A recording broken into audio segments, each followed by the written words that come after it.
So this is the catch up of discussing what about chronic grief when there are situations sometimes that do not allow us to properly sometimes people get caught up in chronic grief, in grief that just stays and doesn't go, and it's not possible for them to really move forward and move on. So what we're going to discuss today, first of all, have to put a preface that it does not take the place of mental health professionals. If somebody is in a situation where they need therapy, therapeutic, sometimes possibly even medication to help them get through any given trauma, that is something that is necessary. What we're going to share today is some perspectives from the Torah in dealing with these situations of what I believe is called chronic or complex grief. So where we're going to start is what happens when somebody passes away and the trauma is not resolved, or there is a trauma that is more than the regular grief. It could come from many different reasons. It's a pain, and pain is a very general word. So what we're going to discuss is two main points, which is anger or injustice and guilt. So we're going to start with the first one, which is anger. When does that happen? When do people become angry over a passing of someone? More often than not, if it's someone who lived a young life, somebody who was taken what we will call quote unquote early, someone passes away young, is where the injustice comes in, is where the anger comes in. How could God do that? Why did he do that? How is it possible to do that? And I mean, if there was someone who was well into their 90s, lived a full life, happy, content, learned a lot, changed the world, had incredible kids and grandkids, surrounded by family their whole life, and they passed away, would not generate the same feelings. But if lifetime expectancy was 200 years, that same 97-year-old passing away would feel like a horrible injustice. So let's speak about this. What happens? What can we learn from the Torah to help us get through, to help us come to terms, the different perspective on dealing with grief in such a situation? You can think for a moment about the things that we've learned so far in this class that may help someone who's grieving, feeling injustice, feeling anger towards God about having taken their loved one.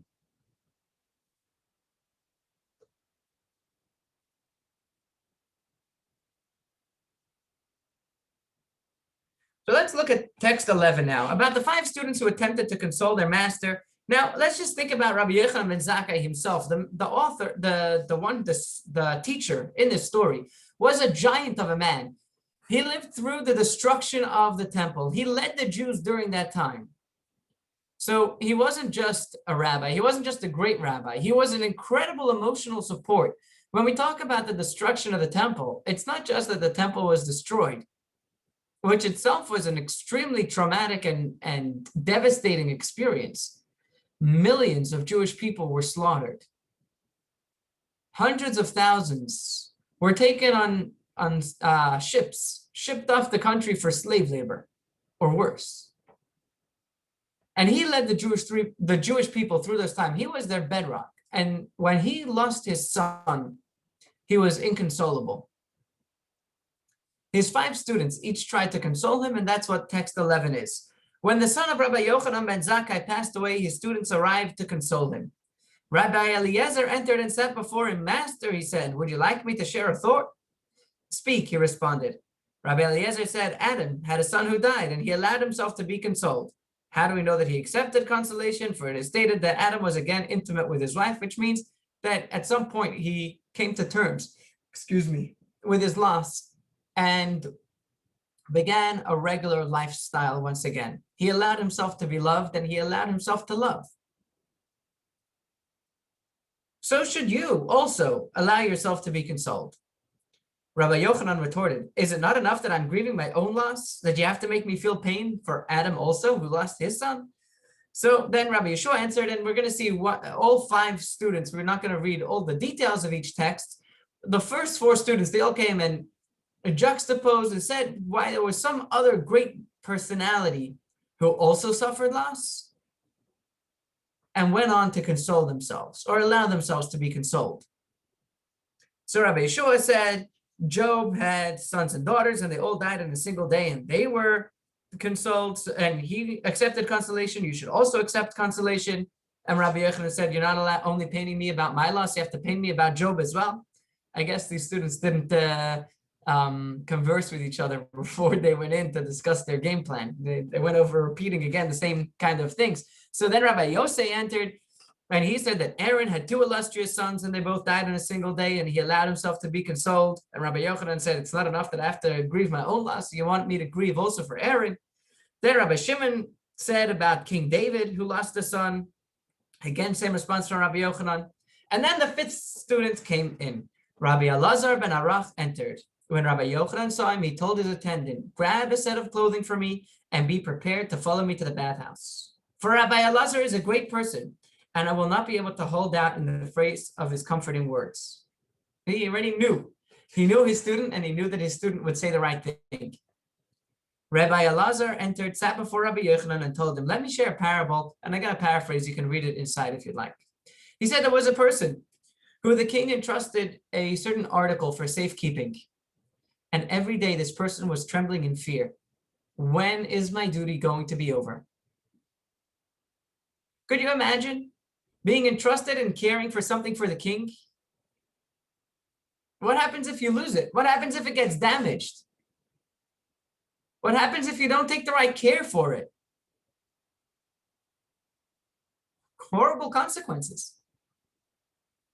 The day came that finally he is waiting. Finally, the king comes and takes the deposit. Rabbi Elazar came in and said that, Rabbi Yochanan, God gave you a deposit and you took such good care of it. Should you not be happy that you have been absolved and exempted from your safeguarding of the deposit? And Rabbi Yochanan was then comforted. So let's look at what Rabbi Elazar did differently than the other students, and let's learn from him. The other students were trying to compare him to someone else, and they were not giving him a direct path.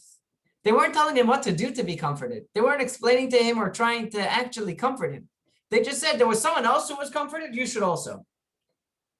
The second point is that they were just comparing him. They were comparing his loss to someone else's loss, and you can't do that. Nobody's loss is the same, as we've explained many times, and we've mentioned. No two losses are the same, no two relationships are the same. However, what Rabbi Elazar did, he made it personal. He made it personal, something that Rabbi Yochanan could relate to. And he taught him something very important. He pointed out a very, very important factor, which is number one, life is not ours. Life is a deposit from God. We don't own those around us. God does. And God creates them and keeps them alive for as long as he has their mission. Every person was created with a mission.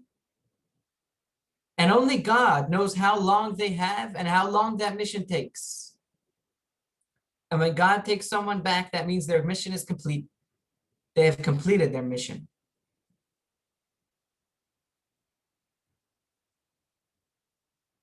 And that's what comforted Rabbi Yochanan. Realizing that his son did not belong to him. Realizing that his son had completed his mission. Allowed him to let go and move forward.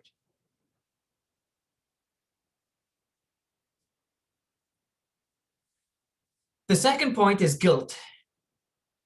Guilt comes from a person feeling that they wish they would have done more for the other person. You see, if it's someone's parent that passed away, or even anyone, we may feel like there are certain feelings that we didn't fix. There are certain phone calls that we wish we would have made. certain pleasantries we wish we would have exchanged. And we feel guilty that we didn't tie those loose ends. Where does that guilt come from? That guilt comes from us feeling like everything is final and finished. And there is no more way for us to connect.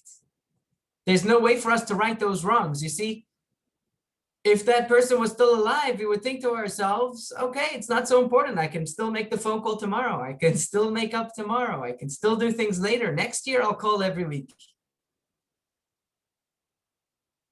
But when someone passes away, we feel it's too late. That there's no way to make up anymore. Spend a moment thinking about what we've learned so far that may address this.